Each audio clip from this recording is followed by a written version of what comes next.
In the Voice of Russia World Service, welcome to another edition of the Christian Message from Moscow.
Today we are acquainting you with an excerpt from a recently published book by 82-year-old Russian Orthodox clergyman from the Siberian town of Berdsk, Father Valentin Birjukov. He had occasion to communicate with many zealots, people of foresight and avid prayer, little known to the world, yet possessing invincible faith in the Lord. One such person was Father Pimen, that the author of the book first heard of in 1965, and whom he met in person that same year. Today we're offering you an account of that memorable encounter.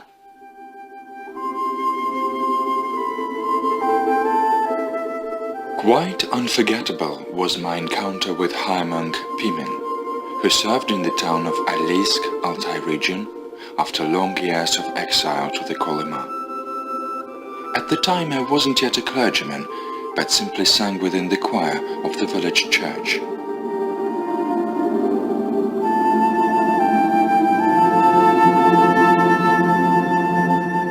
I arrived at his lodgings. His Hilarious, an elderly nun, came out to greet me and called him, "Father Pimen, there is a guest come to see you." At this point Father Pimen himself appeared, a thin clergyman of around 50 years of age, his beard grey in part. He came towards me, greeted me, helped take off my coat, and gently taking me by the elbow, offered me to participate in the service.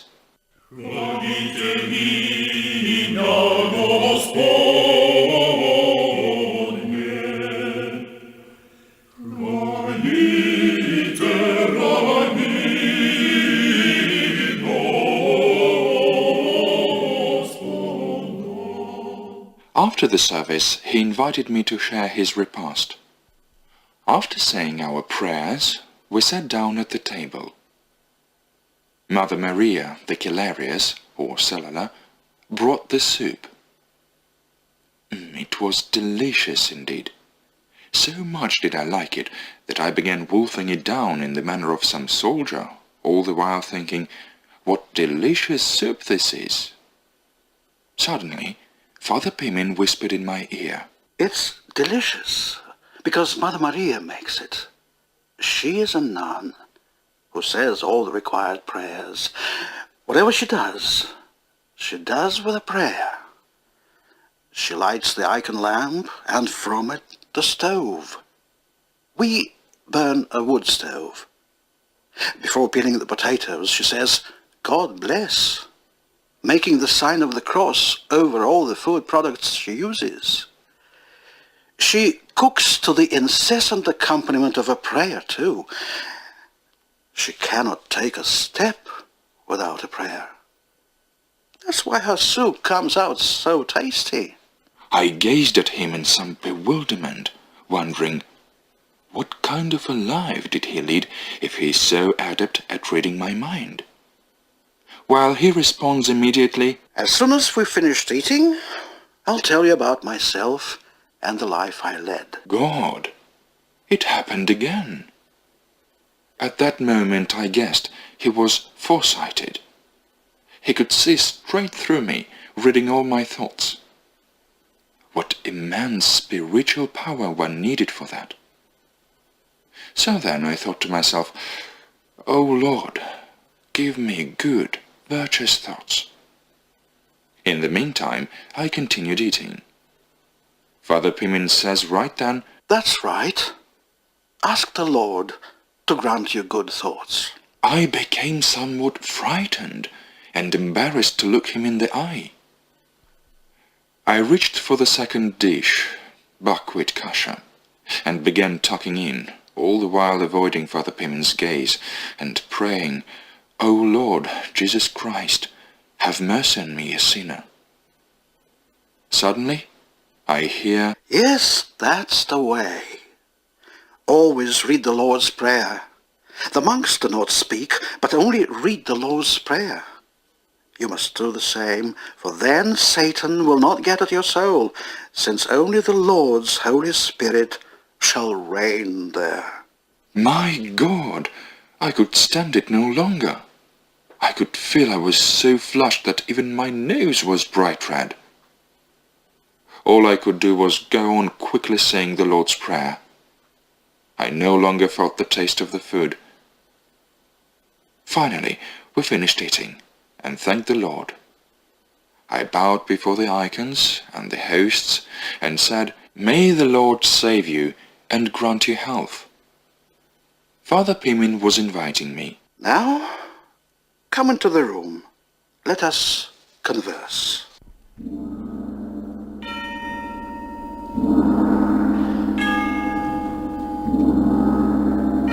I took a seat, fearful lest some uncalled-for taint thoughts plague me, while he soothed me, saying, "Sit down and fear nothing. You shall not be led into temptation with me."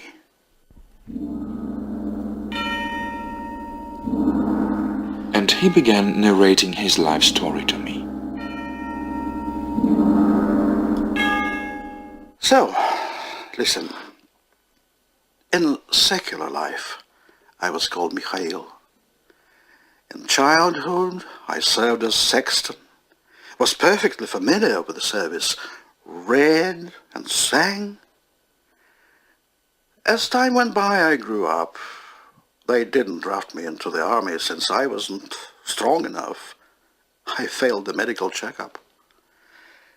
My friends were all married, with children, some had several, while I was still alone. My friends advised me to marry Maria Panova. I knew her very well. She was a good girl. I saw her home a couple of times.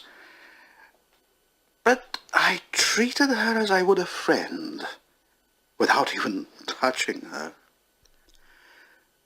Afterwards, I went to church, to the altar. I made 100 prostrations so that my shirt was drenched. Then I went home and straight to bed. When I rose in the morning, I felt an inexplicable weakness. A day passed, then a week. My appetite was gone. I couldn't swallow a bite. All I could manage was some water.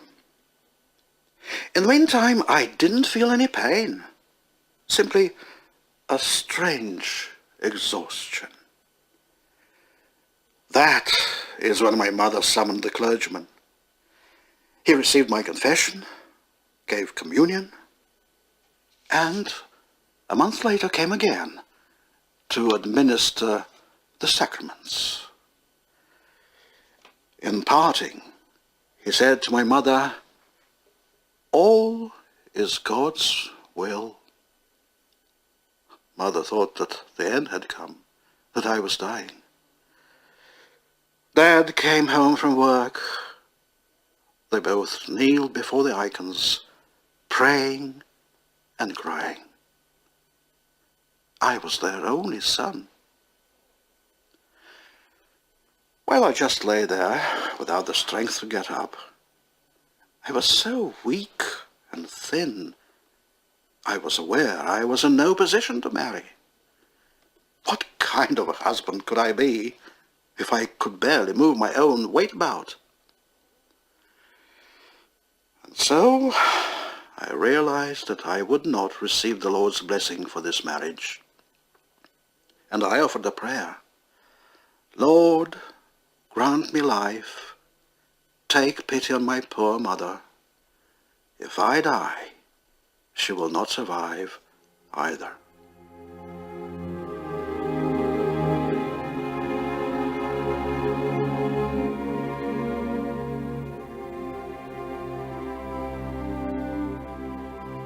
When Mother and Father stopped praying, I suddenly felt thirsty and said, Mother, give me some water. She was overjoyed, for prior to that they had been forcing me to drink. At that moment, I could actually feel my appetite returning. After that, I gradually began recuperating. Leaning heavily on my parents, I finally entered the church. People around me were rejoicing in my recovery, while Maria stood alone, aggrieved, since it was obvious to her we weren't destined to be married. And so I realized it was my calling to serve God.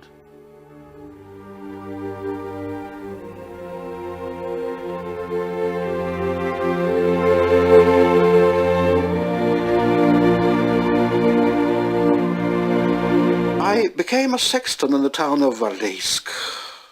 Later, they ordained me as a deacon, and 2 months later, a clergyman.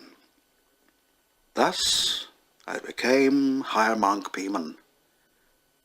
I had served 2 years in this rank, when suddenly I saw a dream where our church was being destroyed. Moreover, in my dream I could see who exactly from our village would be leading the destruction. 2 years later, my dream became a dreadful reality. The very same people that I had seen in the dream, whom I knew perfectly well, put a padlock on the church door and seized me, shoved me into a train bound for the north, Clergyman, together with other exiles. Those were dreadful times. As for our trip, well, it's obvious we had nothing but the clothes on our backs, not a spoon or pillow or a bit of bread. Nothing.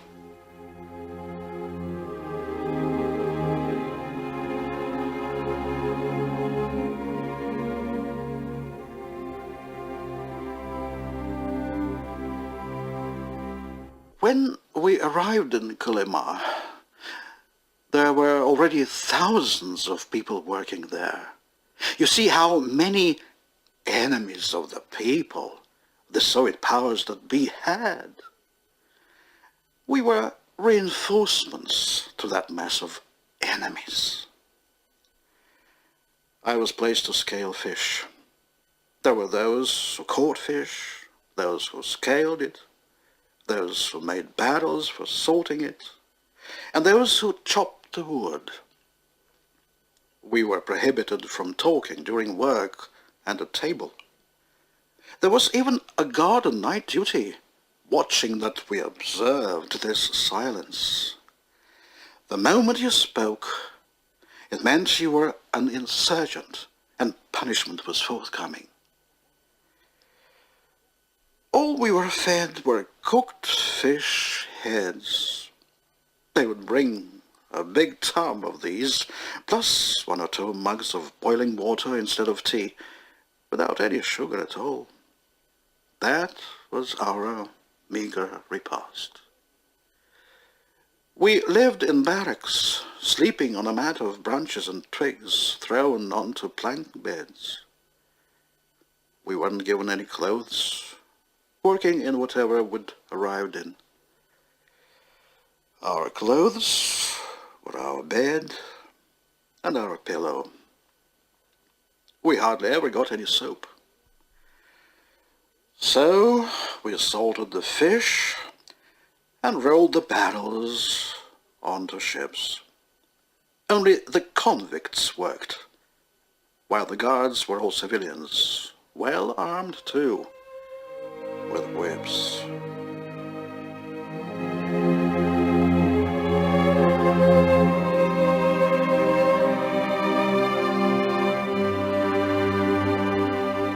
We were worked to death. Those who couldn't work were shot and buried like dogs. Once I dared say out loud, "See, they watch over us, as if we were cattle, and feed us like cattle."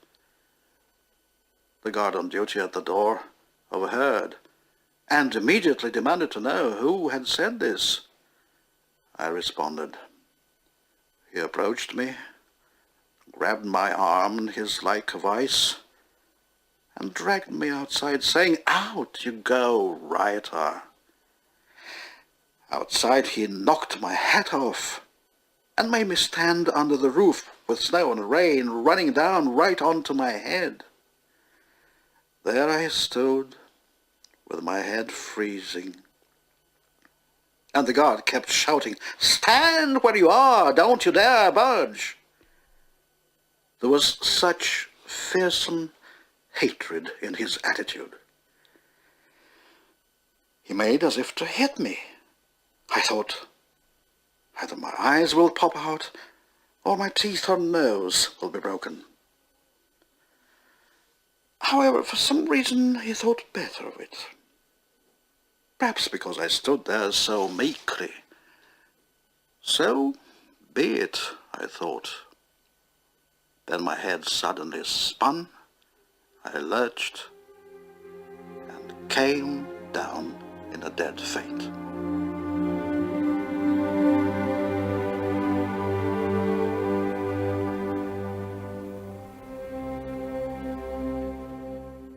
When I came to, I was lying in a hospital ward.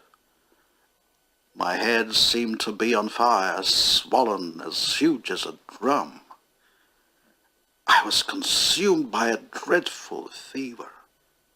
No appetite whatsoever. The pain was so excruciating that for a long time I couldn't say a word. I didn't know what the matter with me was. Later, I was told it was meningitis, a terrible illness. They would come up to me and ask me where I'd come from, but all I could do was simply repeat, "Mother, mother, father, father, take me away."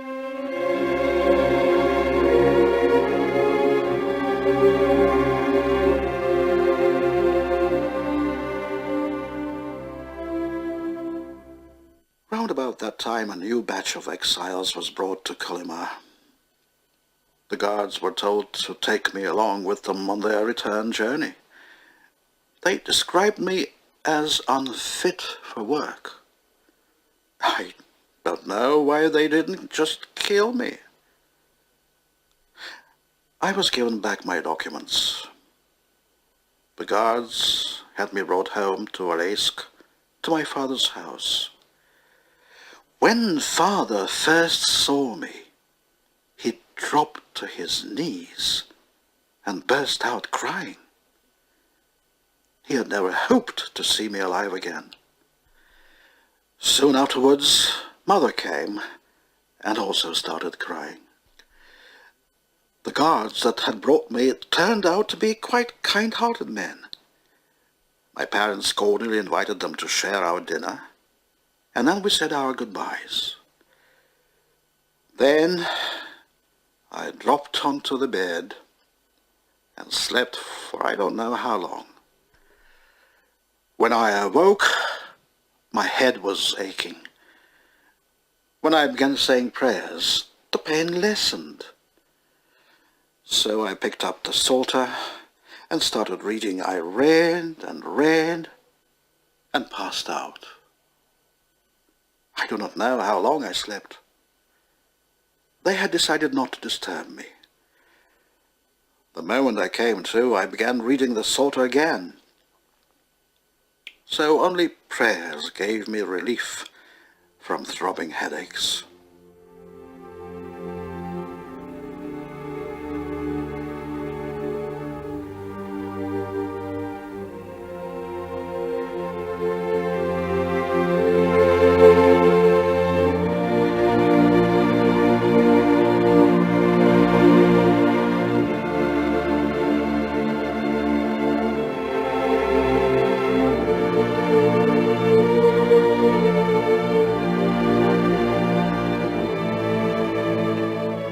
I recall how in 1943, in the middle of the war, my neighbor brought me a newspaper where it was written that Stalin had ordered the churches be reopened. At that point, I realized that something had changed in the country if such a thing was possible. We read this news through a mist of tears and drank some tea. Then the neighbor left, and 2 hours later, a representative of the local authorities arrived to give me official permission to serve in church. He asked, "Can you serve?" I really didn't know what to say. My health was ruined. And he said, "Father Pimen, they have given us permission to reopen the churches, but there isn't a clergyman to be found. They've all been executed. You are our last hope." I thought a bit and said, "You won't send me back into exile to Kolyma, will you?" "No, no," he said. "Those times are long gone. There is Stalin's special order to that effect." "All right," I said. "Give me my robes."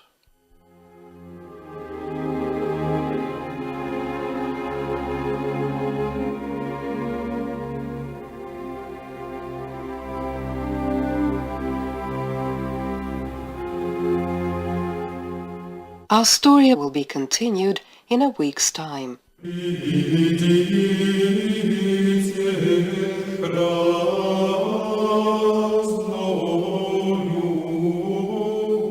And with this, we end today's edition of Christian Message from Moscow. The program was prepared by director Vladimir Dionmin, editor and author of the musical framework Tatiana Shvetsova, sound engineer Svetlana Afanasieva, and your hosts Svetlana Yakimenko and Pavel Novichkov. Goodbye, we wish you health and prosperity. And may God save you all.